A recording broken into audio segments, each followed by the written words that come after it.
그가 여전히 내 침대에서 자고 내 신용카드를 쓰고 내가 만든 음식을 먹고 있을 때 내 남자친구는 다른 여자 앞에서 한쪽 무릎을 꿇었다.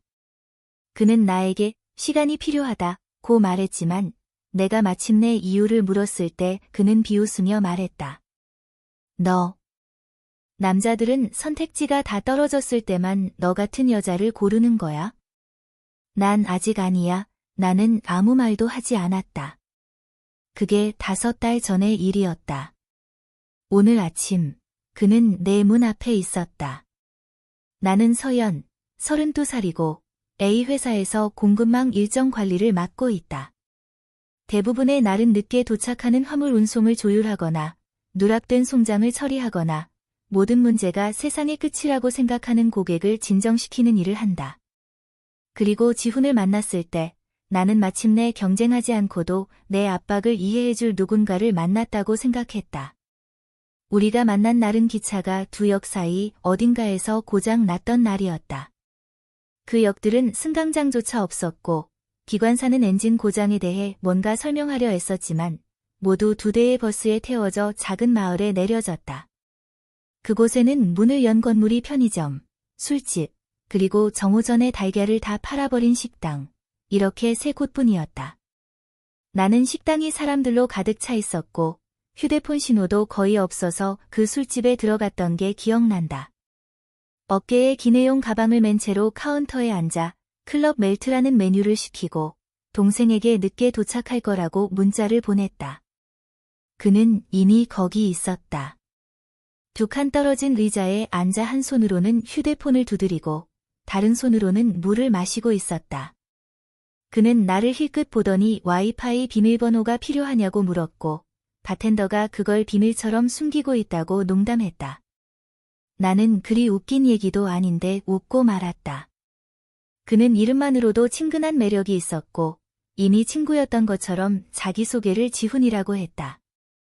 어디로 가냐고 묻고 자신은 내일 아침 B도시에서 중요한 면접이 있다며 들떠 있었다.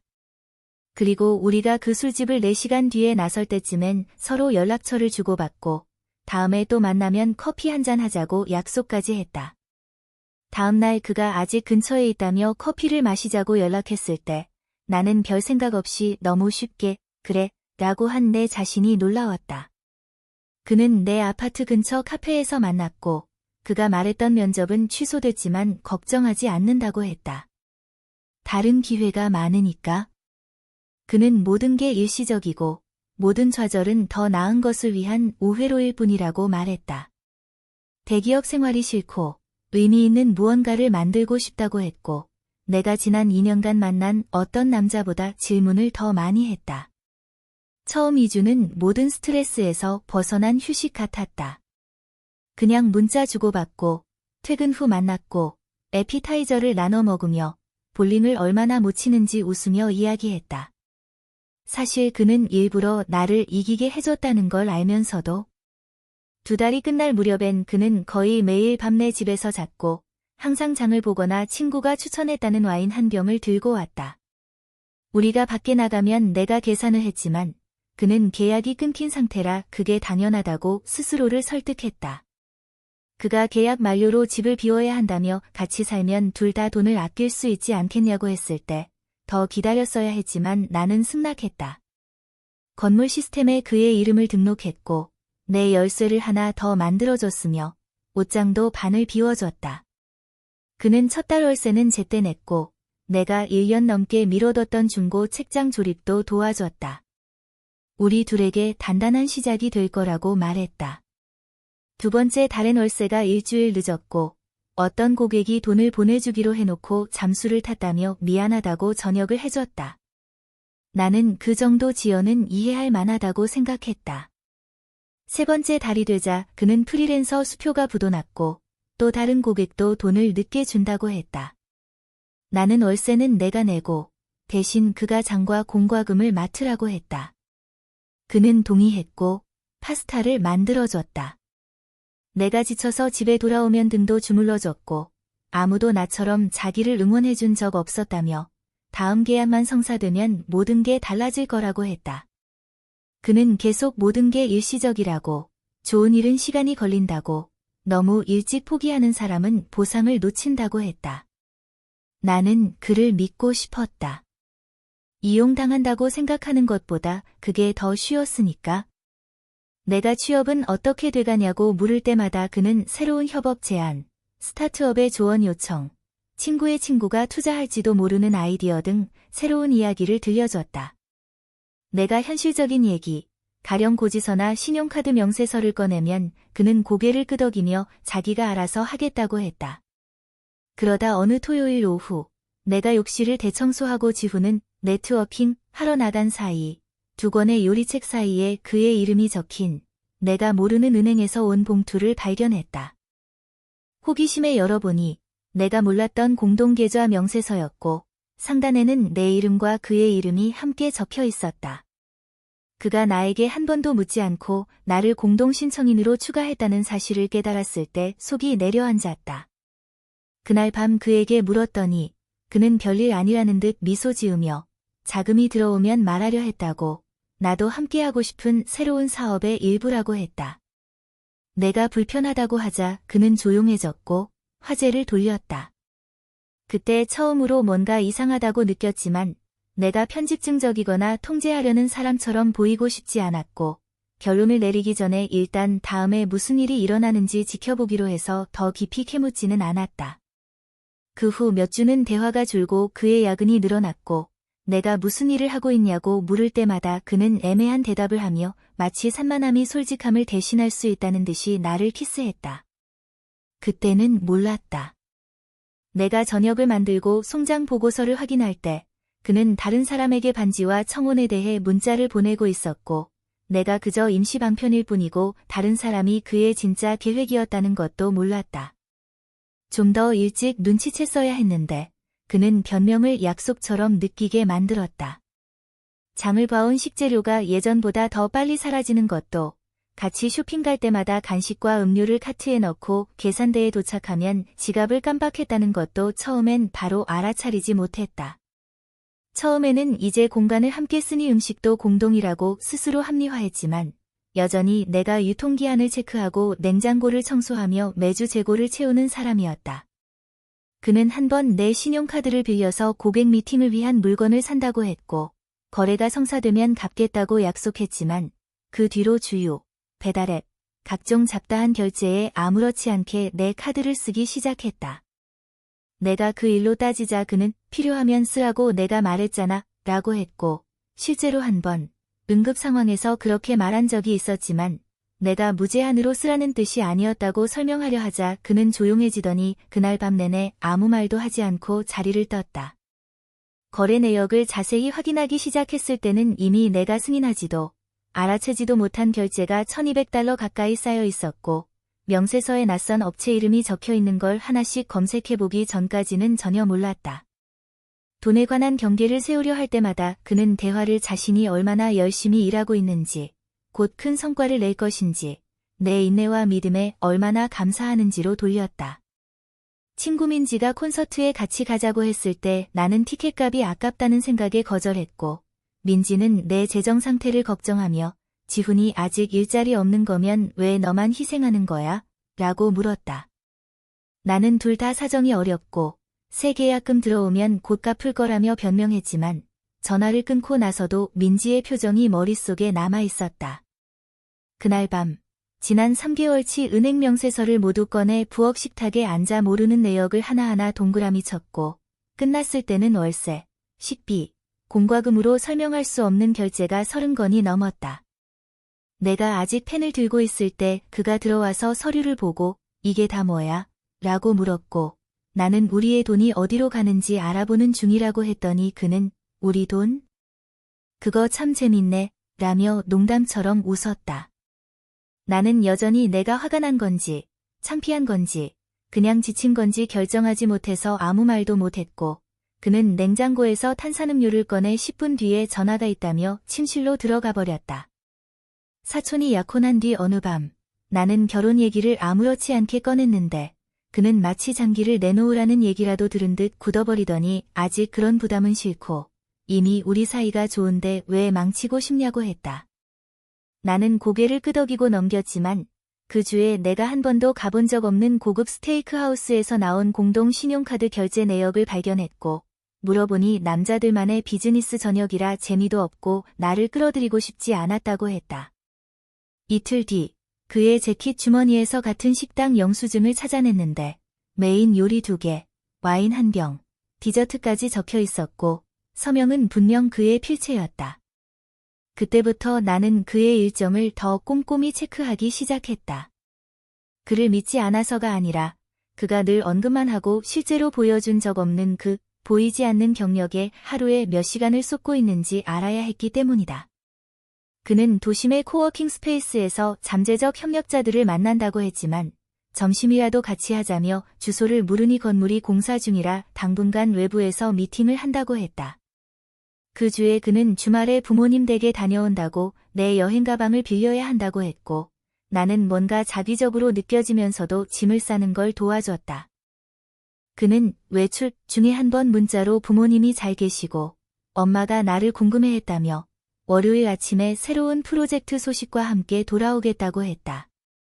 그 월요일 오후 6시가 넘도록 아무 연락이 없었고, 기차가 지연됐다는 메시지가 왔을 때는 내가 너무 지쳐서 아무것도 따질 힘이 없었다.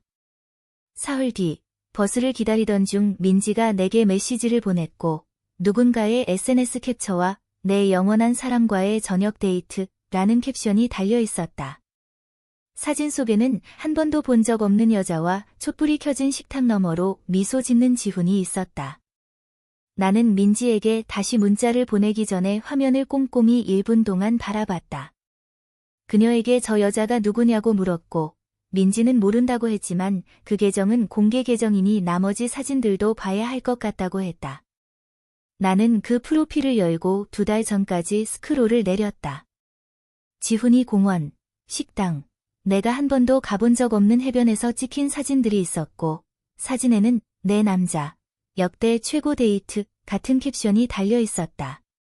그 순간 사라진 돈, 거짓 여행, 설명되지 않은 부재가 모두 이해가 됐다. 마지막 게시물은 이틀 전 밤에 올라온 것이었다. 약혼 반지를 낀 그녀의 손을 클로즈업한 사진에 내 소울메이트에게 예스라고 답했다. 는 캡션이 달려 있었고, 댓글에는 지훈의 아이디가 태그되어 있었다. 나는 그날 밤도 다음 날도 지훈에게 아무 말도 하지 않았다.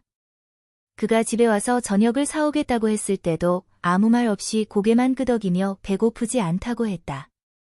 그리고는 누워서 그가 도대체 얼마나 오래 양다리를 걸쳤는지, 내가 얼마나 많은 내 인생을 아무렇지 않게 넘겨줬는지 곱씹으며 잠을 이루지 못했다. 사흘 뒤, 마침내 그를 마주했을 때 나는 목소리를 높이지도 않았다. 그저 언제부터 약혼을 했냐고 물었다. 그는 마치 내가 얼음물을 뒤집어 씌운 것처럼 눈을 깜빡이더니 무슨 소리야? 라고 했다. 나는 그에게 사진, 태그, 댓글, 시간 표시를 보여줬다. 그는 잠시 말이 없더니 그게 보이는 대로가 아니야? 라고 했다. 그래서 그에게 그게 본인에게는 어떻게 보이냐고 묻자 그는 어깨를 으쓱이며 복잡한 일이야? 라고 했다. 나는 그 반지를 내 신용카드로 산 거냐고 물었다. 그는 부정하지 않고 오히려 눈을 굴리며 내가 무슨 큰 배신이라도 당한 것처럼 굴잖아 라고 말하더니 마치 또다시 쓸데없는 장보기 싸움이라도 하는 것처럼 부엌으로 걸어갔다. 나는 그를 따라가 너 나를 이용한 거잖아 라고 하자 그는 돌아서서 내가 산 음료를 한 모금 마시고는 서연아, 넌 남자들이 서로 차지하려고 싸우는 그런 여자가 아니야. 그냥 남자들이 타협해서 만나는 여자일 뿐이지 라고 말했다. 그 한마디가 내 인생에서 들은 어떤 말보다 더 아프게 꽂혔다. 나는 그 다음에 무슨 일이 일어날지 계획하지도 않았다. 아무 생각도 나지 않았고 그냥 몸이 먼저 움직였다. 손을 들어 그의 뺨을 세게 때렸고 내 손가락마저 얼얼했다. 그가 마치 내가 과하게 군다는 듯한 익숙한 비웃음을 짓자 나는 현관에 걸려있던 그의 백팩을 잡아 가장 먼저 손에 닿는 셔츠를 쑤셔 넣고 그의 품에 안겼다. 그는 내가 과민 반응한다고 유치하다고 했지만 나는 그에게 5분 안에 나가지 않으면 그의 약혼녀에게 그 반지 돈이 어디서 났는지 다 말하겠다고 했다. 그는 내가 허세를 부리는 줄 알고 웃었지만 내가 휴대폰을 꺼내 이미 작성해둔 메시지 초안을 보여주자 표정이 바뀌었고 마침내 문 쪽으로 움직였다. 그는 짐을 더 챙겨야 한다고 했지만 나는 집주인과 이야기하라며 다시는 들어오게 하지 않겠다고 했다. 내가 문을 쾅 닫아버리자 그는 아무 말도 못했다. 그날 밤 나는 울지도 소리치지도 않았다. 우리 둘이 쓰던 신용카드 계정에 로그인해 지난 3개월간의 모든 거래 내역을 열어 이해가 가지 않는 모든 결제, 특히 $2,800를 고객 선물이라고 적어둔 보석상 결제까지 모두 스크린샷을 찍었다. 다음 날 아침 신용카드 회사에 전화해 결제 취소를 요청했지만 상담원은 지훈이 권한을 가진 사용자였기 때문에 60일이 지난 건 취소가 불가능하다며 사기를 당했다고 생각하면 경찰에 신고하라고 했다. 나는 전화를 끊고 1시간 가까이 집안을 서성이다가 다시 전화를 들어 지역 경찰서에 연락해 금전 절도에 대해 상담하고 싶다고 했다. 금액을 묻자 나는 진실대로 $5,400라고 말했다. 내가 갚을 수도 허락하지 않았다는 걸 증명할 수도 없는 결제였다. 경찰은 신고는 받을 수 있지만 신분 도용이 아니고 내가 기술적으로 접근을 허락했으니 지훈이 사기를 인정하는 문자나 녹취가 없다면 별로 할 수 있는 게 없다고 했다. 나는 다시 전화를 끊고 핸드폰에 있던 그의 사진을 모두 삭제하고 번호를 차단하고 이메일도 차단하고 생각나는 모든 계정에서 그를 삭제했다.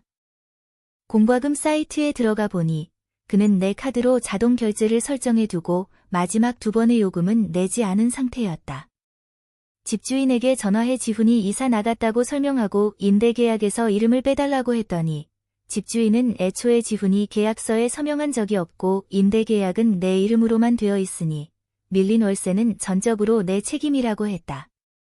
나는 받은 편지함을 뒤져 지훈이 보여줬던 구직 메일이나 프리랜서 인보이스 흔적을 찾았지만 그가 언급한 회사와 이름은 아무리 검색해도 존재하지 않았고 그나마 찾은 몇 개의 이메일도 모두 성이나 진짜 연락처 없이 지메일로만 보내진 것들이었다.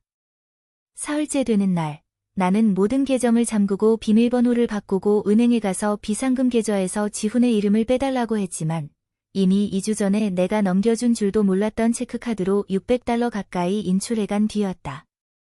나는 그 계좌를 아예 닫고 새 계좌를 열었으며 지점장 사무실에 앉아 앞으로는 모든 거래에 알림이 오도록 신청서를 썼다.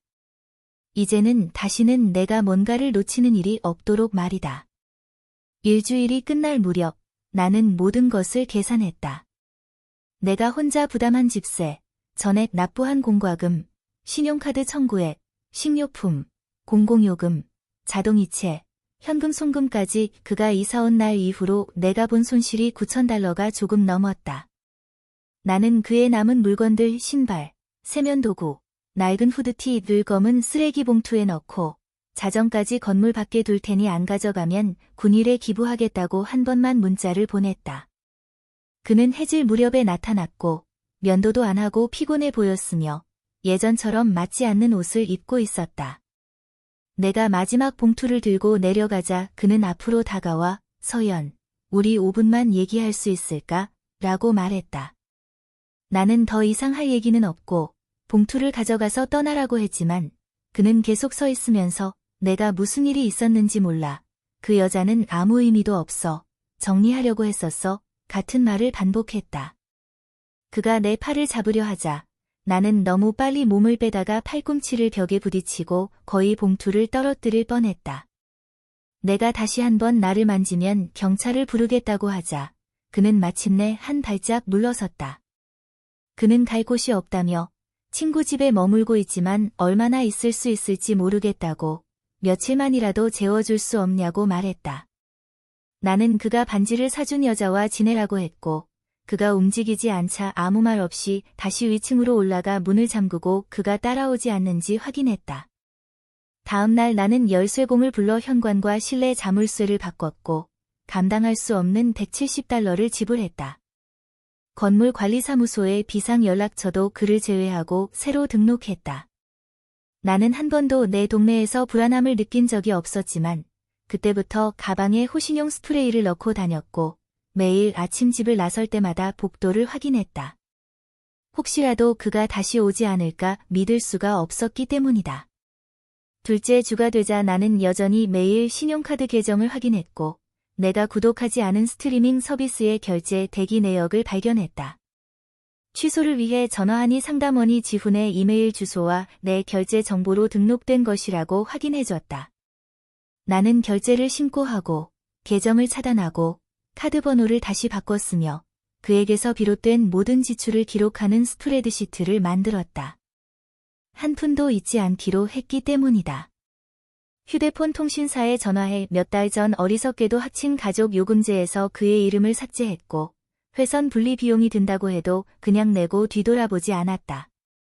셋째 주가 되자 나는 집중을 못해 업무 실적이 떨어지기 시작했고 출하입력에서 계속 실수를 해서 상사가 나를 불러 집에 무슨 일 있냐고 물었다. 나는 개인적인 일이라 잘 처리하고 있다고 했고 그녀는 알겠다고 했지만 이틀 후 주간 보고서 마감일을 놓치고 시스템 오류 탓을 했을 때 그녀가 납득하지 못한 걸 알 수 있었다. 다음 급여일이 왔을 때 공과금을 내고 나니 남은 돈이 하나도 없었고 저축도 비상금도 없어서 다음 월급까지 식사를 거르기 시작했다. 그때서야 나는 뭔가를 포기해야겠다고 아니면 완전히 무너질 거라는 걸 깨달았다. 그 월요일 아침 나는 속이 너무 조여서 토할 것 같았지만 억지로 출근해 책상에 앉아 괜찮은 척했다.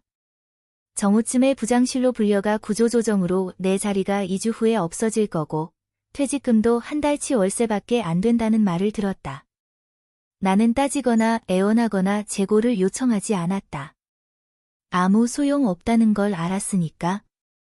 그냥 그녀 책상에서 빌린 펜으로 퇴사 서류에 서명하고 누구와도 눈을 마주치지 않은 채 내 자리로 돌아갔다. 화장실 칸에서 민지에게 나 방금 일 잃었어 한 문자를 보내고 그녀가 위로를 보내기도 전에 휴대폰을 껐다. 그날 밤 나는 저녁도 만들기 전에 12곳의 지원서를 넣었고 같은 자기소개서를 이름만 바꿔가며 쓰고 이력서를 시스템이 막힐 때까지 올렸다. 침대가 보기 싫어서 소파에서 잠들었다. 그 다음 4일 동안 나는 60곳 넘게 지원했다. 신입, 사무, 창고, 고객센터, 재택, 파견 즉시 급여를 주고 컴퍼니 A의 추천인을 묻지 않는 곳이면 어디든. 마지막 날이 되자 나는 원하지도 않는 책상 잡동사니가 든 종이 상자와 내 존재가 지워진 듯한 공허한 결말을 안고 그 건물을 나왔다. 그날 밤 집에 와서 냉동실을 열어보니 냉동 완두콩 한 봉지와 빵 반 덩이만 남아있었고 15일까지 돈이 들어오지 않으면 이사 온 이후 처음으로 월세를 연체하게 될 거란 걸 깨달았다. 나는 상태가 좋은 옷을 리셀 앱에 올렸고 서브 모니터도 판매글을 올렸으며 절대 손대지 않겠다던 급전 대출 이유를 비교하다가 종이 위에 사기 같은 APR 숫자를 보고 지원을 멈췄다. 이틀 뒤 예전 생일에 받았던 핸드백을 $120에서 깎아 $75에 팔았고 더 이상 자존심을 부릴 여유가 없어서 그냥 받아들였다. 다음 날 나는 전기회사에 전화해서 유예 기간을 요청했고 곧 일부 금액을 납부하겠다고 말했더니 전화기 너머의 여성이 5일 연장해주면서 단전될 때까지 기다리지 말라고 했다. 재연결 비용이 더 크다고 했다. 나는 3일 연속으로 스크램블 에그와 토스트를 만들어 먹었고 그게 필요해서가 아니라 취향인 척했다. 하지만 아무리 아껴 써도 실업 두 번째 주가 되자 내 당좌 계좌에는 $88만 남았고 냉장고엔 양념과 반 개의 레몬밖에 없었다.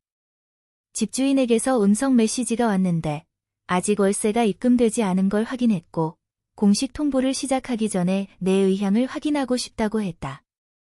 나는 곧바로 전화를 걸어 지금 돈이 들어오길 기다리고 있으니 15일까지 납부하겠다고 말했다.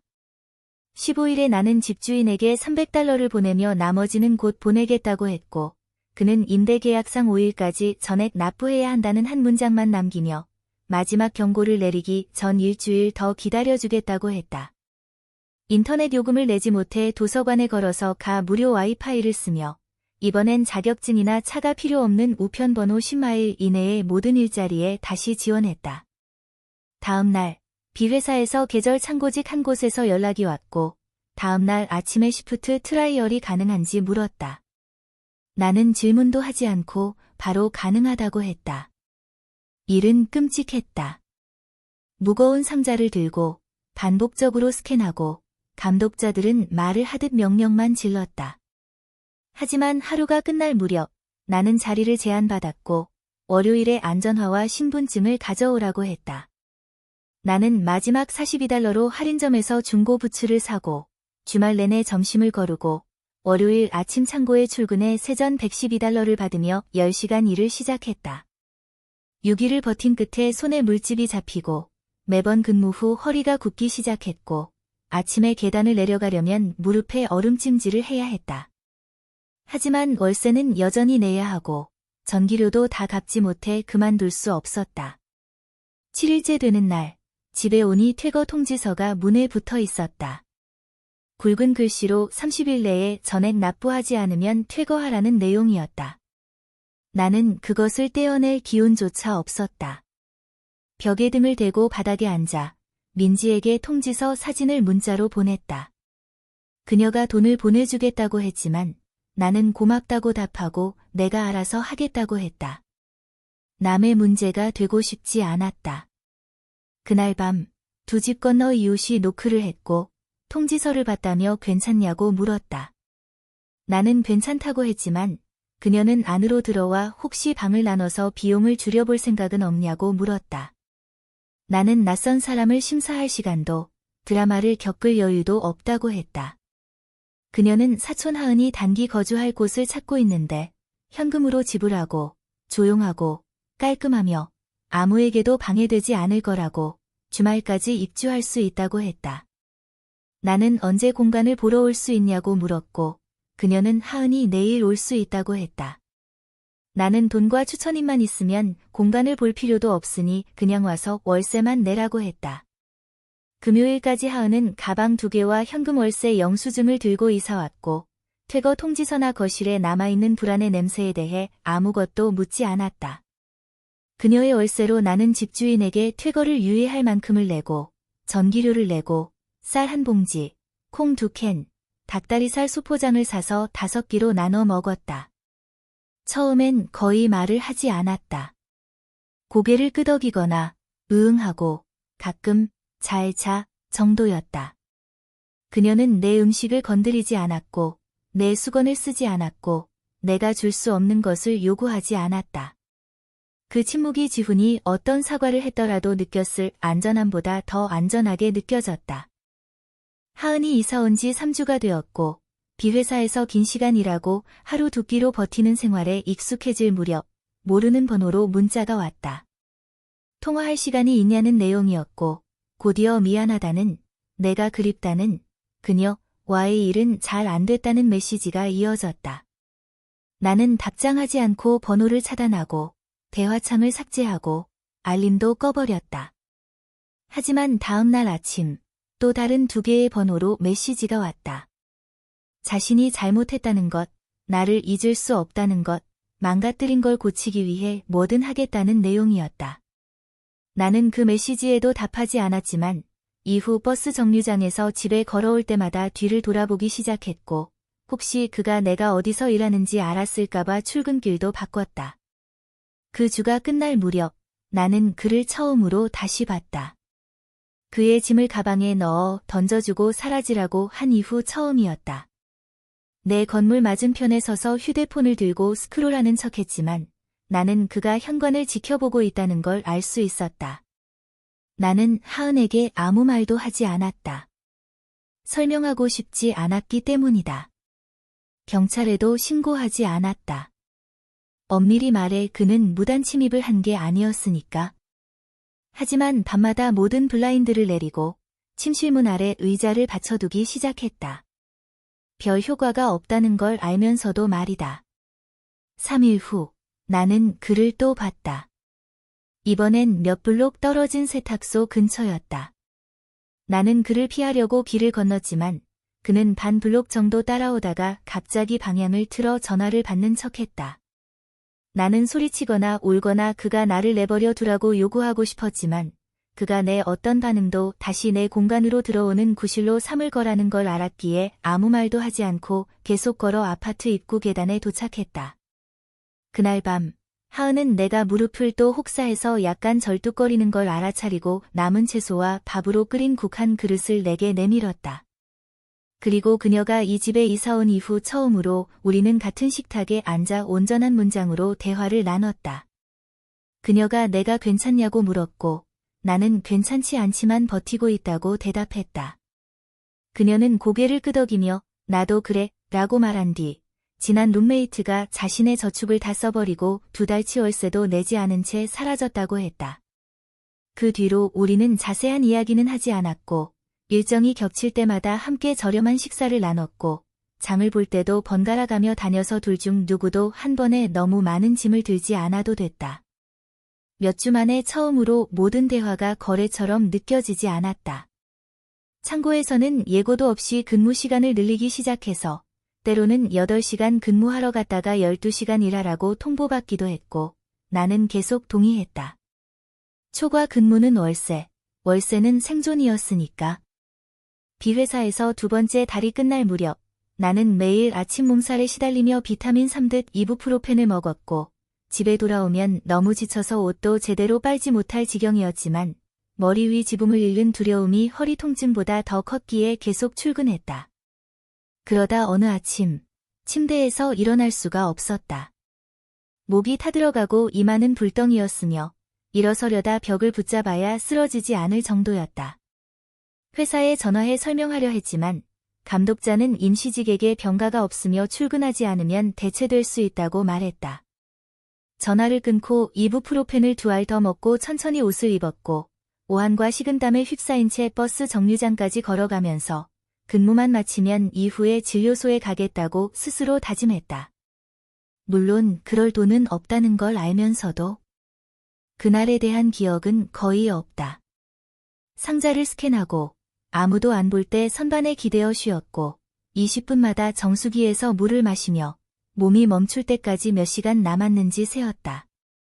근무가 끝나고 버스 정류장에서 실신하지 않으려 애썼지만 결국 정신을 잃었는지 정신을 차려보니 10대 소녀가 내 위에 쪼그리고 앉아 누구를 불러야 하냐고 물었다. 나는 거의 움직일 수 없었지만 괜찮다고 말했다. 그녀가 일으켜 주었고 어떻게든 다음 버스를 타고 집에 도착해 현관을 넘어 쓰러졌다. 하은이 퇴근하고 1시간 뒤에 나를 발견했다. 그녀는 나를 침대로 옮기고 물을 가져다주고 체온을 2번 재더니 열이 너무 높아 또 쓰러질까봐 최소 이틀은 어디도 못 간다고 했다. 내가 반박하려 하자 그녀는 말을 끊고 어떤 일도 목숨을 걸 만큼 가치 있지 않다고 했다.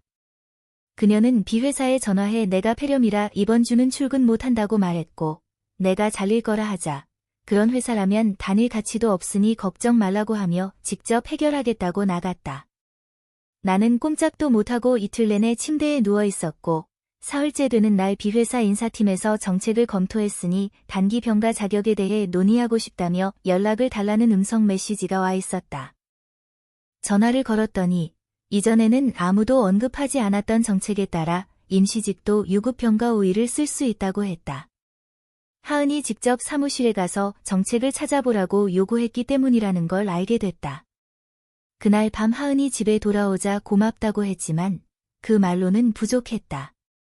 그녀는 아무렇지 않게 나라도 너한테 똑같이 했을 거야 라고 했지만 우리 둘 다 대부분의 사람들은 그렇지 않다는 걸 알고 있었다. 그 작은 승리가 나를 버틸 수 있게 해주었고 다음 주에 복구하자 거의 모르는 동료 몇 명이 무거운 짐을 들어주거나 내가 아플 때 잠깐씩 자리를 대신 맡아주기도 했다. 여전히 안전하지 않았고 빚도 남아 있었으며 지훈이 남긴 빚도 갚지 못했지만 이 모든 혼란이 시작된 이후 처음으로 완전히 혼자 싸우고 있다는 느낌은 들지 않았다. 12월이 되자 근무 시간은 더 길어지고 상자는 더 무거워졌으며 허리 통증은 날로 심해졌지만 시계 위에 매 시간마다 월세에 보탤 돈이 쌓이기에 불평하지 않았다. 한 번이라도 월세를 못 내면 또다시 퇴거 절차가 시작될까 봐 두려웠다. 10월부터 아팠던 이가 옥신거리는 걸 무시하려 했지만 통증 때문에 밤에 잠에서 깨고 한쪽으로는 씹지도 못할 지경이 되어 결국 치과에 전화해 할부가 가능한지 물었으나 첫 진료비로 $170가 선불이라고 했다. 예약도 못하고 전화를 끊고 남은 밥을 데워 먹으며 월급을 받으면 다시 전화하자고 스스로 다짐했지만 그 돈이 지훈의 피해로 쌓인 카드 최저 결제금으로 바로 빠져나갈 걸 이미 알고 있었다. 어느 날 아침 버스 정류장에서 옆에 선 한 여성이 말을 걸었고 내가 창고에서 재고 관리 일을 한다고 하자 그녀는 자신의 클리닉 저장실이 엉망이라 정리해줄 아르바이트를 찾고 있다고 말했다. 나는 그녀가 농담을 하는지 진심인지 신경 쓰지 않았다. 나는 주소를 물어봤고 사무실 매니저의 이름을 적어두었으며 몇 달 동안 이력서를 인쇄하지도 않았고 최신인지도 모르는 상황이었지만 그날 바로 이력서를 제출하겠다고 말했다. 근무가 끝난 뒤 도서관에 들러 이력서를 출력했고 의료 사무실에 들어서자 프런트 데스크에 있던 여성이 뒤쪽으로 가라고 안내해줬다.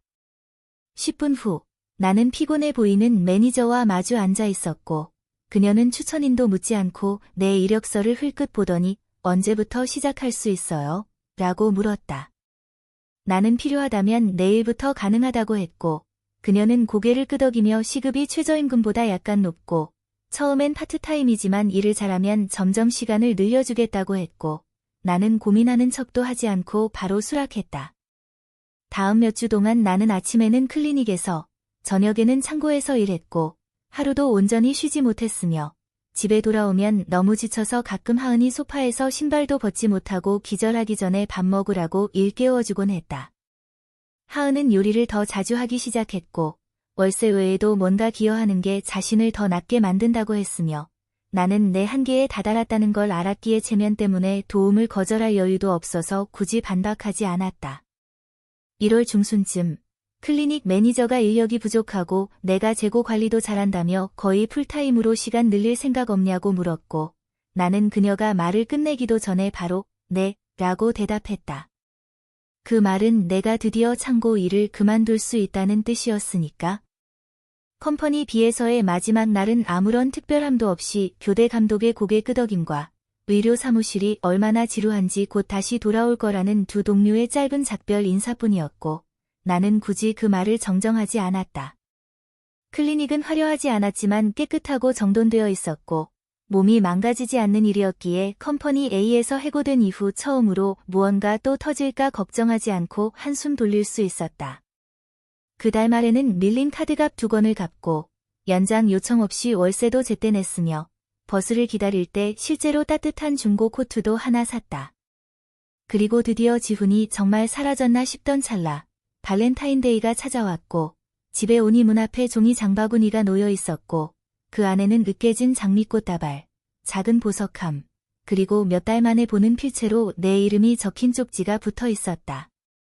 대문자 씨의 고리만 봐도 그가 보낸 것임을 바로 알았고 나는 그것을 집안에 들이지도 않고 복도 끝 쓰레기통에 버렸다. 하지만 다음 날 아침 새로운 번호로 화해의 선물을 받았냐는 문자가 또 왔다. 나는 이번에도 답장하지 않았지만 속이 다시 뒤틀리듯 불안했고 며칠간 그 감정이 떠나지 않았다. 사람은 떠나도 진짜로 완전히 사라지는 건 아니라는 걸 다시 깨달았다. 일주일 뒤 클리닉에서 시급이 50센트 올랐다. 크진 않았지만 이제 카드 없이 장을 볼 수 있는 정도였고 하은과 나는 가장 저렴한 가게에서 포장 음식을 시켜 소소하게 축하했다. 둘 다 대수롭지 않은 척했지만 사실 우리에게는 큰일이었다. 하은은 남자친구 집에서 더 자주 밤을 보내기 시작했고 그 덕분에 집은 더 조용해졌지만 내 책임도 다시 늘었다. 그래도 괜찮았다. 이제 이 집이 다시 내 집처럼 느껴졌으니까 더 이상 재난을 기다리는 대기실이 아니라. 그러던 어느 날 오후 퇴근하기 직전 지원이 카페에서 지훈을 우연히 만났고 그가 새로운 시작을 위해 DC에 이사할 계획이라고 문자를 보냈다. 나는 고마워. 이제는 그가 뭘 하든 신경 쓰지 않는다고 답했고 진심이었다. 그런데 나흘 뒤 집 문을 열자 깔끔하게 면도한 지훈이 선물 봉투를 들고 몇 달 만에 처음 보는 미소를 지으며 서 있었다. 나는 그를 집에 들이지도 이름을 부르지도 원하는 게 뭔지 묻지도 않았다. 그냥 그를 바라만 봤고 그는 머무르지 않을 거라며 곧 이사를 가기 전에 줄 게 있다고 했다. 그는 내게 봉투를 건네며 안에 편지와 몇 가지가 들어있다고, 완전히 사라지기 전에 이 정도는 해야 할 것 같다고 했고, 나는 아무 말도 하지 않은 채 그가 돌아서서 사라질 때까지 기다렸다가 문을 닫고 2번 잠갔다. 봉투 안에는 그 반지, 몇 달 전 인스타그램에서 봤던 바로 그 반지와 $1,500 현금이 든 봉투, 그리고 미안하다는 짧은 쪽지가 들어있었다. 그는 이걸로 아무것도 고칠 수 없다는 걸 알지만 반지는 내가 사실상 결제한 거니 마음대로 하라고 적혀 있었다. 다음날 나는 반지를 보석상에 가져갔고 지훈이 산 가격만큼은 아니지만 $1,000 조금 안 되는 돈을 받고 바로 저축계좌에 입금했다. 나는 지훈에게 고맙다는 문자도 하지 않았고 그가 쓴 번호로 답장도 하지 않았으며 하은 말고는 누구에게도 이 사실을 말하지 않았다. 하은은 그저 고개를 끄덕이며 차라리 내가 돌려받은 게 주머니에 변명처럼 남아있는 것보다 낫지 라고 했다. 그 돈이 상처를 지워주진 않았지만 적어도 예전의 나와 거리를 둘 수 있게 해주었다. 반지를 팔고 그 돈을 저축에 더한 뒤 나는 책상에 앉아 스프레드시트를 열고 지훈이 한도까지 써버린 신용카드에 남은 빚, 내가 밀린 공과금, 그리고 그 1,000몇 달을 버티기 위해 빌렸던 대출금이 정확히 얼마인지 계산했다. 거의 1년 만에 처음으로 그 숫자는 더 이상 사형선고처럼 느껴지지 않았다. 나는 채권자들에게 하나씩 전화를 걸어 분할 상환 계획을 협상하고 모든 납부일에 알림을 설정했으며 다시는 다른 사람의 혼란이 나의 비상사태가 되게 하지 않겠다고 스스로에게 약속했다. 그들이 울거나 애원하거나 변하겠다고 약속하더라도 말이다. 그 주에 병원에 출근해 화이트보드에 내 이름과 꽉 찬 근무시간표가 적혀 있는 걸 봤을 때 나는 더 이상 임시가 아니라는 걸 깨달았다. 매니저는 별다른 공지 없이 조용히 내 일을 정규직으로 전환했고 책임이 늘어난 것과 내가 계속 남을 거라는 당연한 분위기로 알 수 있었다. 나는 아무런 요란함 없이 받아들였고 일찍 출근하고 필요할 땐 늦게까지 남았다. 직함이나 파티가 필요한 게 아니라 안정이 필요했고 마침내 그와 비슷한 무언가에 가까워지고 있었기 때문이다. 하은은 4월에 남자친구와 함께 살기 위해 이사를 나갔고 3주 전에 미리 말해주었으며 마지막 달 월세를 현금으로 주고 필요하면 언제든 연락하라고 약속했다. 우리는 둘 다 생존의 감정이 항상 필요한 건 아니라는 걸 알았기에 나는 별말 없이 그녀에게 고마움을 전했다. 나는 구인 사이트에 공고를 올렸고 3명을 면접 본 끝에 다은이라는 대학원생을 룸메이트로 정했다. 그녀는 10분 일찍 도착했고 보증금을 정확한 금액으로 내었으며 이사 올 때 사적인 질문은 하지 않고 조용히 지내겠다고만 했다. 우리는 갈등 없이 공간을 공유했고 집안일도 별다른 상기 없이 나눠서 했다. 내가 겪었던 모든 일 이후 혼란이 없는 상태는 내가 이전엔 요구할 줄 몰랐던 사치처럼 느껴졌다. 어느 오후 병원에서 재고 목록을 업데이트하고 있을 때 사무실 매니저가 내가 이미 대부분의 공급망 관리를 맡고 있으니 조달팀으로 완전히 옮길 생각이 있느냐고 물었다. 나는 그녀가 말을 끝내기도 전에 예스라고 답했다. 그 일이 좋았기 때문이 아니라 내가 잘할 수 있다는 걸 알았기 때문이다. 그 주가 끝날 무렵 그녀는 내게 새로운 근무표와 소폭의 임금 인상, 그리고 병원 공급업체 포털 접근 권한을 주었다. 나는 주말 내내 파일을 정리하고 영수증을 검토하고 지훈이 내 이름으로 가입했던 마지막 남은 구독을 마침내 해지했다. 이메일 확인이 도착했고 나는 필요 이상으로 오랫동안 그것을 바라보다가 앱을 완전히 삭제했다. 내 동의 없이 그와 나를 이어주던 마지막 자동 결제를 마침내 끊어낸 것이다. 2달 동안 그는 아무런 연락도 하지 않았다. 문자도, 음성 메시지도, 소포도 없었고 나는 정말로 끝난 것일지도 모른다고, 이번에는 그의 퇴장이 진짜였을지도 모른다고 믿기 시작했다. 그러던 어느 토요일 아침, 지원이 전화를 걸어 뉴스를 봤냐고 물었다. 내가 무슨 이야기냐고 묻자 그녀는 동네 커뮤니티에 지훈과 닮은 남자가 DC의 한 아파트 단지에서 무단 침입으로 체포됐다는 글이 올라왔다고 했다. 그는 그곳이 자기 집이라고 주장했지만 그 유닛은 비어 있었다. 나는 바로 대답하지 않고 그녀가 게시글을 읽는 걸 들었다. 그녀가 괜찮냐고 물었을 때 나는 더 이상 신경 쓰지 않는다고 말했다. 거의 사실이었지만 아직도 내 화면에 비공개 번호가 뜰 때마다 긴장하는 내 한 부분만 빼고는 그랬다. 그 주 후반, 반송 주소 없는 봉투가 도착했고 손글씨로 갚겠다는 말 진심이었어. 이걸로 시작할게 라고 적힌 쪽지가 들어있었다. 안에는 이름 없는 $300짜리 머니오더가 있었다. 나는 어쨌든 입금했고 스프레드시트에 표시해두고 주소를 또 어떻게 알았는지 궁금해하지도 답장도 하지 않은 채 그냥 넘어갔다. 이미 2번이나 자물쇠를 바꿨고 다시 두려움에 살 생각이 없었으니까. 그 후 몇 주 동안 2번 더 머니오더가 왔다. 한 번은 $200, 또 한 번은 $150였다. 그때마다 나는 입금하고 금액을 기록한 뒤 봉투와 쪽지는 읽지도 않고 파쇄했다. 병원에서 내 책임은 다시 늘었고 나는 새로운 어시스턴트를 교육하라는 요청을 받았다. 그녀는 내가 어떻게 이렇게 체계적으로 지내는지 계속 물었고 나는 웃으며 혼돈을 살아남으면 의외로 많은 걸 배울 수 있어요 라고 말했다. 나는 그녀에게 지훈이나 그가 남긴 엉망진창, 쌀과 유통기한 지난 수프로 버틴 몇 달에 대해 아무 말도 하지 않았다. 그런 이야기는 그걸 들을 자격이 없는 사람에게 공유하고 싶지 않은 상처였으니까. 그달, 나는 그가 망가뜨린 마지막 신용카드에 최종 결제를 하고 잔고가 0이 되는 걸 지켜본 뒤 계좌를 영구적으로 해지했다. 다시는 그 숫자를 보고 싶지 않아서였다. 나는 축하도, 특별한 소비도, 온라인에 자랑도 하지 않았다. 그냥 스프레드시트에 해결됨이라고 표시하고 깊게 숨을 들이마신 뒤 그 문서를 데스크톱에서 삭제했다.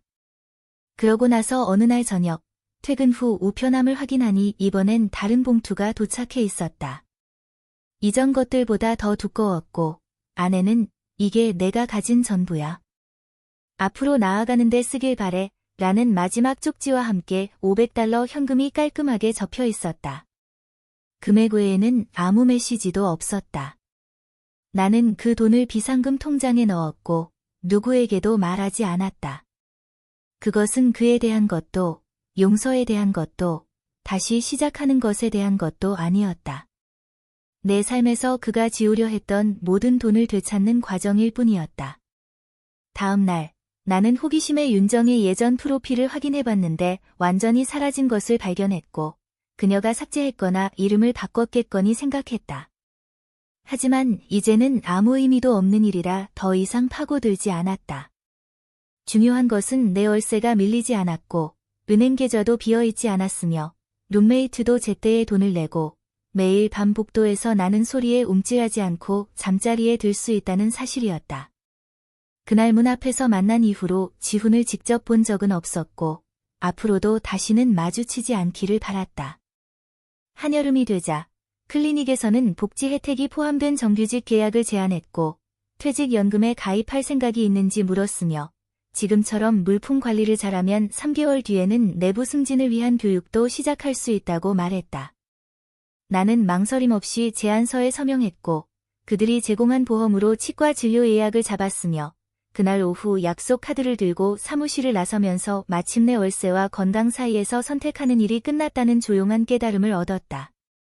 그 주말, 거의 2년 만에 엄마를 방문하기 위해 비행기를 탔는데 엄마가 치과 진료 비용을 대신 내주겠다고 하셨고 며칠만 머물면 된다고 해서 흔쾌히 동의했다. 비록 그것이 혼자 살고 정착하지 않은 채 풀타임으로 일하는 내 삶을 못마땅해 하는 엄마의 남편과 시간을 보내야 한다는 뜻임을 알면서도 말이다. 도착하자 엄마는 나를 꼭 안아주고 일 이야기를 물으며 지훈 이야기는 철저히 피했다. 나는 그 점이 고마웠다.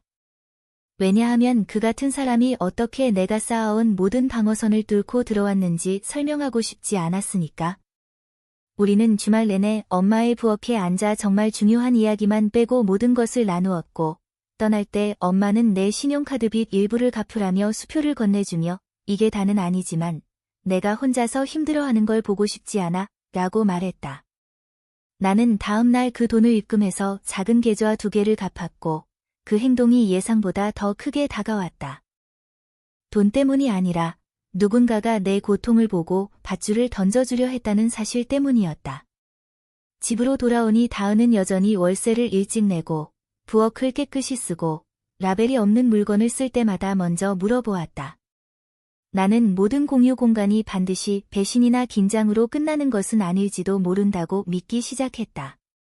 직장은 지루하지 않을 정도로 예측 가능해졌고 그 불안정함 끝에 갈망하게 되는 바로 그런 예측 가능함이었다. 나는 계속 일찍 출근했고 예상보다 빠르게 재고를 정리했고 누군가 결근하거나 실수할 때는 가끔 늦게까지 남아서 일을 도왔다. 그러던 어느 목요일 밤 집에 오니 내 이름이 적힌 작은 소포가 복도에 놓여 있었고 발신인은 없었다. 다은에게 그녀의 것이 아닌지 누가 두고 간 건지 보지 못했는지 확인한 후에야 나는 그 소포를 건드렸다. 혹시 몰라 장갑을 끼고 열어보니 1년 전쯤 지훈과 내가 함께 찍힌 기억나지 않는 사진 한 장과 기록을 위해 말하지만 나는 정말 널 사랑했어 라는 쪽지가 들어있었다. 나는 그 소포를 통째로 쓰레기통에 버리고 집에 들어가 그 시절의 흔적이 남아있을 법한 모든 휴대폰과 클라우드 백업 폴더를 삭제했다. 이미 1년 동안 정리해온 것을 굳이 실물로 다시 상기할 필요가 없었기 때문이다. 다음 날 아침, 나는 건물관리 사무실에 공식적으로 발신자가 명확하지 않은 소포는 모두 반송하거나 폐기해달라고 요청했고, 그날 밤 건물에 누가 들어왔는지 확인할 수 있도록 보안 영상을 검토해달라고 부탁했다. 그들은 확인해보겠다고 했지만 만약 그 사람이 다른 거주자의 손님이거나 누군가와 함께 들어왔다면 별다른 조치를 취하기 어렵다고 했다. 나는 이미 아무것도 나오지 않을 것을 알고 있었기에 더 이상 요구하지 않았다. 며칠 동안은 출근을 10분 일찍 나가고 건물에 들어설 때마다 구석구석을 살폈으며 혹시 도움이 필요할까봐 항상 휴대폰을 충전해 두었다. 하지만 그 외에는 아무 일도 일어나지 않았다. 그 다음 주가 되자 나는 더 이상 집에 들어올 때마다 복도를 확인하지 않게 되었고 새로운 메시지나 소포, 목격 소식도 없자 그 일이 일회성 사건이었다고 스스로를 안심시키며 내가 통제할 수 있는 일에 집중하기로 했다. 내 신용 점수는 조금씩 오르기 시작했고 남은 빚을 몇 달 만에 다 갚을 수 있는지 보여주는 앱을 다운받아 남은 기간을 눈으로 확인했다. 다은은 누군가와 연애를 시작했고 연말쯤 그와 함께 살 수도 있다고 해서 나는 다시 룸메이트 모집 공고를 올리고 닥치는 대로 위기 상황에 반응하는 대신 미리 계획을 세우기 시작했다. 세금 환급금으로 남은 큰 빚 하나를 갚았고 2년 만에 처음으로 종합건강검진도 예약했으며 예전에는 안정 그 이상을 원했던 나를 떠올리며 근처 커뮤니티 칼리지 야간 수업도 알아보기 시작했다. 그러던 중 지원이 갑자기 다시 연락해왔다. 지훈이 그녀에게 내가 다시 이야기할 의향이 있는지 물어봤다고 했다. 지원은 그를 차단해주길 원하는지 그냥 무시할지 내게 물었다. 나는 그 메시지를 삭제하고 다시는 내게 말하지 말라고 했고 혹시라도 실수로 전달될까봐 잠깐 그녀의 연락처를 차단했다가 1시간 뒤에 차단을 풀고 다시는 그에 대해 아무것도 말하지 말라고 경고했다. 이틀 뒤 클리닉 매니저가 나를 따로 불러 부서장이 내보고 로그에 깊은 인상을 받았다고 다음 분기 공급업체 감사 때 그를 따라다니며 배워볼 생각이 있느냐고 물었고 나는 너무 빨리 네 라고 답해서 우리 둘 다 놀랐다. 그날 밤 나는 오랜만에 처음으로 직접 저녁을 만들어 먹었고 화면을 보거나 휴대폰을 확인하지 않고 천천히 식사를 하며 누구의 허락이나 사과도 필요 없이 여기까지 온 내 자신을 생각했다. 다음 날 아침 우편함에 $400짜리 머니오더가 아무 쪽지도 없이 내 이름만 익숙한 필체로 적힌 봉투에 들어있었다. 나는 망설임 없이 그 돈을 입금했다. 그가 자신이 저지른 피해를 깨닫는데 얼마나 오래 걸리든 나는 내가 받아야 할 돈을 돌려보낼 생각이 없었으니까. 나는 아무에게도 이 사실을 말하지 않았다. 하은이나 지원에게도 말하지 않았다. 나는 그들의 의견이 필요하지 않았기 때문이다. 이건 마무리도, 용서도, 두 번째 기회도 아니었다. 그저 계산, 피해, 그리고 보상에 관한 일이었다. 나는 자존심이나 앙심, 혹은 그를 틀렸다고 증명하고 싶은 욕구 때문에 내 삶을 다시 세우는 게 아니었다. 그저 아무도 대신해주지 않으니 내가 해야 했을 뿐이다. 마지막으로 도착한 이름 없는 머니오더를 입금한 지 2주 뒤, 한 지역 금융교육 비영리단체에서 이메일이 왔다. 경제적 학대에서 회복하는 경험에 대해 소규모 그룹에 연설해 줄 수 있겠냐는 요청이었다.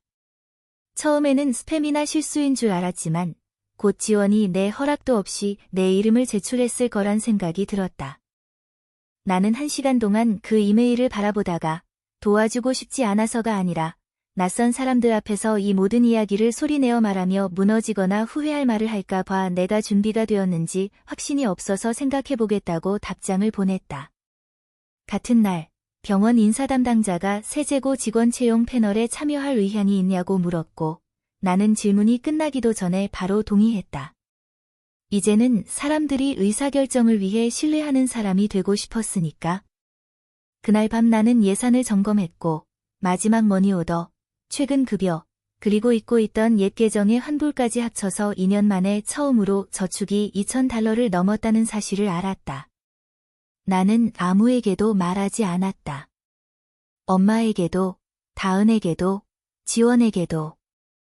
내게만 속한 무언가, 다시는 모든 것이 무너질까 봐 미리 계획을 세우지 못하는 일이 없을 것 같은 단 하나의 숫자가 필요했기 때문이다. 나는 비영리단체의 제안을 진지하게 받아들여 수락하겠다고 답장했고 며칠 밤을 사람들이 있는 앞에 서서 함께 살고 신뢰하고 요리를 해주고 함께 월세를 내던 사람이 한 번도 제대로 된 사과 없이 나를 소진시킨 이야기를 어떻게 전할지 개요를 짰다. 어떻게 시작됐는지 밀린 월세, 빌려준 카드, 깜박한 장보기 비용 분할 그리고 퇴거 통지, 미납된 청구서, 의료 부채, 그리고 내 지침과 침묵으로 결제된 누군가의 약혼 반지로 끝났는지까지 적었다. 발표 전주, 직장으로 이름만 적힌 발신인 없는 소포가 도착했고 아내는 이게 마지막이야 라는 쪽지와 함께 $800 현금, 그리고 다시는 나를 생각하지 않길 바란다 는 삐뚤빼뚤한 글씨의 짧은 문장이 있었다. 나는 현금을 책상 서랍에 잠가두었다가 근무가 끝나자마자 곧장 은행에 가서 아무 망설임 없이 입금했다. 그를 믿어서가 아니라 애초에 내 돈이었고 단지 원칙을 증명하려고 그 돈을 두고 올 생각이 없었기 때문이다. 그날 밤 나는 그가 마지막으로 사용했던 번호로 마지막 메시지를 보냈다. 감사도, 시작도 아닌 단 2마디, 채무정산, 나는 바로 그 번호를 차단했다. 앙심이 아니라 끝을 확실히 하고 우리 둘 모두에게 더 이상 모호함이 남지 않게 하기 위해서였다. 그 다음 주말 나는 커뮤니티 센터 회의실에서 16명 앞에 서서 울지 않고 처음부터 끝까지 내 이야기를 전했고 각 세부 사항을 넘어갈 때마다 그들의 표정이 변하는 걸 지켜봤다. 누군가 어떻게 계속 버틸 수 있었냐고 물을 때까지 멈추지 않았다. 나는 항상 그런 건 아니었다고 말했다. 먹지 못한 날도, 난방비를 낼 수 없던 날도, 경제적 출혈을 막으려고 다시 돌아갈까 고민한 날도 있었다고 했다. 하지만 그러지 않은 건 잠깐의 안도감이 영구적인 피해만큼 값지지 않다는 걸 알았기 때문이다. 발표가 끝난 뒤 2명의 여성이 따로 다가와 자신들도 비슷한 상황에 있다며 무엇을 해야 하느냐고 물었다. 나는 조언을 주지 않고 도움을 받을 수 있는 전화번호를 건네주며 이렇게 말했다. 스스로를 먼저 구하지 않으면 원하는 방식으로 당신을 구해줄 사람은 아무도 없어요. 그 다음 주 나는 대학 때부터 써오던 고장 많은 노트북을 중고로 교체했고 현금으로 결제했다. 할부도 카드도 아니었다. 점원이 매장 신용카드 가입을 권유했지만 아무 설명도 필요 없이 아니요 라고 말했다. 다은은 그날 오후 남자친구와 함께 살게 됐다며 이사를 통보했다. 나는 축하 인사를 건네고 다시 방을 구한다는 공고를 올렸고 3번의 면접을 예약했다. 불안해하지 않았다. 당장 2달 치월세를 혼자 감당할 수 있을 만큼 충분한 돈이 있었으니까. 목요일이 되자 2명의 확실한 지원자를 골랐고 보증금을 받고 주저없이 단기 임대계약서에 서명했다. 이제는 어떤 상황이 생기든 나 자신을 더 믿게 되었기 때문이다. 그 달 마지막 날, 한 채권 추심 업체로부터 편지를 받았다. 지훈이와 만나기 전에 오래된 의료비가 내 주소와 연결되어 공유된 전화번호 때문에 내 이름으로 표시되었다는 내용이었다. 나는 편지에 사진을 찍고 거주 증명서를 첨부하고 정식 이해 제기서를 작성한 뒤 등기로 우편을 보내면서 신용평가기관에도 사본을 보냈다. 그리고 계정에 사기 경보를 걸고 30일 후 다시 확인하겠다는 메모를 기록에 남겼다. 나는 울지도 욕하지도 당황하지도 않았다. 그저 차근차근 처리해 나갔다. 왜냐하면 모든 일이 끝난 뒤에 가장 힘들었던 것은 그가 내 신용을 망치고 내 시간을 훔쳐간 것이 아니라 내가 사랑이란 게 그렇게 아파야만 한다고 믿게 된 내 자신을 허락했다는 사실이었다. 금요일이 되자 클리닉에서는 예산을 절감하며 분기를 마친 나에게 소정의 보너스를 주었고 나는 그 일부로 도시 외곽 1시간 거리에 있는 곳에 1박 여행을 예약했다. 축하하기 위해서가 아니라 죄책감 없이 무언가를 지출하는 게 어떤 느낌이었는지 기억하기 위해서였다. 나는 작은 가방 하나만 챙기고 노트북은 집에 두고 어디로 가는지 아무에게도 말하지 않았다. 숨기고 싶어서가 아니라 이제는 내가 얻은 것을 누군가에게 인정받을 필요가 없었기 때문이다. 돌아와서는 상쾌한 기분으로 공과금을 전액 납부하고 미뤄왔던 마지막 치과 치료를 예약했다. 이제는 남의 잔해를 치우느라 소홀했던 내 자신을 돌볼 여유가 생겼기 때문이다. 그날 저녁, 나는 책상에 앉아 빈 문서를 열고 과거의 나에게 편지를 쓰기 시작했다. 지훈을 집에 들였던 나, 모든 변명을 믿었던 나, 은행에 전화해서 그들이 자신을 지켜줄 거라 믿었던 그 시절의 나에게 비록 예상보다 오래 걸렸지만 결국 우리는 벗어날 수 있었다고 말해주고 싶어서였다. 10월 첫째 주가 되자 클리닉에서는 내 승진 서류를 마무리하고 공식적으로 내 직함을 물류 코디네이터로 변경했으며 급여를 15% 인상해 주었다. 그리고 이전에는 외주를 주던 일들의 목록을 건네주며 이제는 내가 직접 관리해주길 원했다. 지난 1년 동안 나는 실수를 하지 않고 따로 상기시켜줄 필요도 없다는 것을 증명했기 때문이다. 그 주말 나는 예산을 다시 짜고 긴급 상황에만 사용할 두 번째 저축 계좌를 개설했으며 지훈의 흔적이 남아있던 마지막 대출금의 목돈을 상환했다. 그 잔고가 그가 떠난 이후 처음으로 $1000 아래로 떨어지는 것을 지켜봤다. 월요일, 지원에게서 이메일이 왔다. 그녀는 전국을 횡단해 이사 간다며 떠나기 전에 커피 한 잔 하자고 했다. 나는 동의했고 우리는 작은 카페의 조용한 구석에 앉았다. 그녀는 마지막으로 지훈 얘기를 꺼내며 이렇게 말했다. 있잖아, 그 사람, 내가 다시 받아주지 않아서 오히려 다행이라고 내게 말했었어. 나는 대답하지 않았다. 그가 기쁘든 미안하든 여전히 혼란스럽든 이제는 상관없었기 때문이다. 그녀가 만약 내가 다른 여자를 알지 못했다면 어떻게 됐을 것 같냐고 묻자 나는 아무것도 남지 않을 때까지 천천히 피를 흘렸을 거라고 말했다. 그녀는 이해한다는 듯 고개를 끄덕였고 우리는 가벼운 이야기로 넘어가 그녀의 새 직장과 이사, 앞으로의 계획에 대해 이야기했다. 그리고 미련이나 무게 없이 한 챕터가 끝나는 듯한 포옹으로 작별했다. 그날 밤 집에 돌아와 습관처럼 우편함을 확인했더니 이번에는 단원 주소 없이 마지막 봉투 하나가 있었다. 하지만 이번에는 필체가 달랐다. 더 단정하고 더 안정적이었다. 안에는 서명도 없는 짧은 타이핑 편지 한 장이 들어있었다. 단 2문장. 이게 내가 마지막으로 보내는 거야. 이걸로 모든 걸 지울 거야. 돈도, 설명도, 사과도 없었다. 단지 내가 한 번도 기대하지 않았던 깔끔한 퇴장이었다. 나는 정확히 10초 동안 그것을 들고 있다가 다시 읽지 않고 반으로 찢어 쓰레기통에 버렸다. 이틀 뒤 나는 내 전화번호를 바꿨다. 더 이상 두렵지 않아서가 아니라 접근할 자격이 없는 사람들에게 열려있는 문을 남겨두고 싶지 않았기 때문이다. 그리고 조건 없이 신뢰할 수 있는 사람들에게만 새로운 연락처를 보냈다. 클리닉에서는 내가 한때 혼자 익혀야 했던 시스템들을 2명의 신입 직원에게 교육했다. 각 과정을 차근차근 설명해 주었다. 그중 한 명이 어떻게 그렇게 비용 절감과 사기 방지에 대해 잘 아냐고 묻자 나는 경험이지 라고만 답하고 더 이상 설명하지 않았다. 그 주말 나는 엄마를 초대해 포인트로 근처 호텔을 예약해드렸다. 엄마가 도착해 우리 집을 둘러보며 이 집이 정말 내 집 같구나 라고 말했다. 나는 미소 지었다. 엄마 말이 맞았지만 엄마가 생각한 의미와는 달랐다. 우리는 이틀 동안 쇼핑하고 요리하고 밀린 얘기를 나눴다. 그리고 처음으로 나는 엄마에게 전부를 털어놓았다.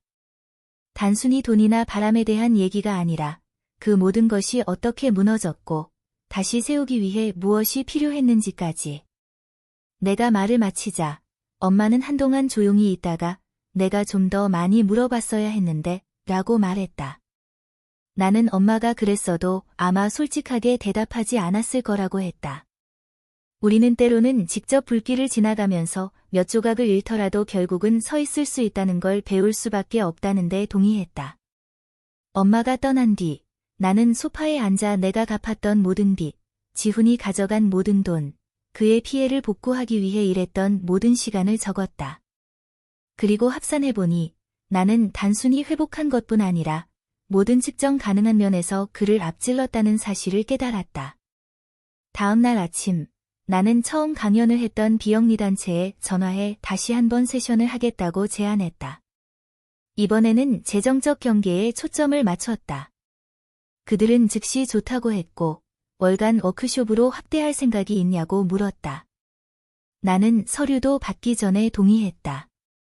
이제는 생존이 이야기의 끝이 아니라 마침내 내 것이라 부를 수 있는 무언가의 시작이라는 걸 알았기 때문이다. 더 이상 사과도 부끄러움도 없이. 11월이 되었을 때 나는 치과 치료를 마쳤고 야간 수업에 등록했으며 만일을 대비해 이력서를 업데이트했고 매달 $50씩 미래 여행 자금에 저축하기 시작했다. 내 인생 전체가 누군가가 망가뜨린 것을 고치는 데만 쓰이고 싶지 않았기 때문이다. 그러던 어느 날 저녁 나는 달러와 시간, 미지급 청구서를 세던 시절에 남겨두었던 마지막 노트북을 꺼냈다. 나는 모든 페이지를 넘기며 절박하게 휘갈겨 쓴 글씨와 한때 내가 얼마나 더 불을 켜둘 수 있는지를 결정했던 숫자들을 하나하나 읽었다. 마지막 페이지에 다다르자 나는 그것을 덮고 고무줄로 묶어 책상 맨 아래 서랍에 넣었다. 잊기 위해서가 아니라 끝을 표시하기 위해 더 이상 그것이 내 모든 행동을 좌우하지 못하게 하기 위해서였다. 3일 후 나는 클리닉에서 누군가를 만났다. 아무 특별한 건 아니었고 그냥 새로운 배달 기사였는데 그는 적당히 미소를 지었고 너무 많은 질문을 하지 않았다. 오랜만에 누군가가 퇴근 후 커피 한잔 하자고 물었을 때 움찔하지 않았다. 나는 먼저 계좌 잔고를 확인하지 않고 그냥 네 라고 대답했다. 왜냐하면 이제는 경제적으로나 감정적으로나 내가 감당할 수 있다는 걸 알았기 때문이다. 그리고 이번에는 내가 선택하는 사람이었지 선택받기를 애원하는 사람이 아니었으니까. 나는 그에게 지훈에 대해 말하지 않았고 돈이나 반지, 내가 그 엉망진창에서 기어 나오는데 쏟았던 몇 달에 대해서도 언급하지 않았다. 왜냐하면 이제 그것들이 더 이상 나를 정의하지 않았고 만약 언젠가 그 이야기가 나오게 된다면 언제, 얼마나 말할지는 내가 결정할 것이기 때문이다. 그날 밤 나는 집에 돌아와 습관적으로 문을 잠그고 불을 끄고 한참 동안 조용히 서 있었다. 무서워서가 아니라 마침내 조용해졌기 때문이고 더 이상 뒤에서 무언가 나쁜 일이 닥칠 것을 기다리고 있지 않았기 때문이다. 나는 지훈을 견디는 것을 끝냈다. 나는 마침내 그 없이 살아가고 있었다. 지훈이 가져간 모든 것, 내가 잃은 모든 것, 아무도 보지 않는 사이에 하나씩 하나씩 혼자 다시 세운 모든 것 이후 나는 결코 오지 않을 사과를 기다리는 것을 멈췄고 내가 일으키지도 않은 상처가 얼마나 깊은지 누군가가 이해해주기를 바라는 것도 멈췄다. 그가 돌려준 돈이 도둑질을 없던 일로 만들지 못했고 돌려준 반지가 내가 선택받았다는 느낌을 주지 못했으며 그가 보낸 쪽지들은 결코 마무리가 될 수 없었다. 왜냐하면 그가 내놓은 것은 언제나 존중에서 나온 것이 아니라 죄책감이나 두려움 또는 결말을 다시 쓰고 싶은 욕구에서 비롯된 것이었기 때문이다. 나는 그를 이기기 위해 아니면 누군가에게 내가 강하다는 것을 보여주기 위해 다시 세운 것이 아니다. 다른 선택지가 없었고 부서진 채로 남아있는 것은 내가 다음 위기를 맞았을 때 나를 일회용처럼 여기는 사람에게 다시 기어가고 싶지 않다면 선택지가 아니었기 때문이다. 내가 근무를 더 할 때마다, 청구서를 하나씩 갚을 때마다 감당할 수 없는 것에는 아니요 라고 말하고 내 손에 작은 통제권을 돌려주는 것에는 예 라고 말할 때마다 나는 그가 편집할 수 없는 새로운 결말을 써내려갔다. 이제 아침에 눈을 뜨면 내가 얼마나 빚졌는지나 어떤 핑계를 대야 할지 계산하지 않는다. 내 잔고를 확인하고 점심을 싸고 사람들이 나를 신뢰하는 직장에 간다. 누군가 도움을 주겠다고 하면 움찔하지 않지만 칭찬이 필요하지 않아도 반드시 나타나 줄 것임을 증명하지 않은 사람에게는 기대지 않는다. 그리고 이제는 사람들이 왜 그렇게 조심하냐고 물어도 더 이상 설명하지 않는다. 조심하는 것은 두려움이 아니라 불 속에서 얻은 지혜이기 때문이다. 그가 다시 연락해 온다 해도 나는 대답하지 않을 것이다. 그를 미워해서가 아니라 더 이상 신경 쓰지 않기 때문이다. 그리고 누군가 나에게 어떻게 그 시간을 견뎠냐고 묻는다면 나는 진실을 말할 것이다.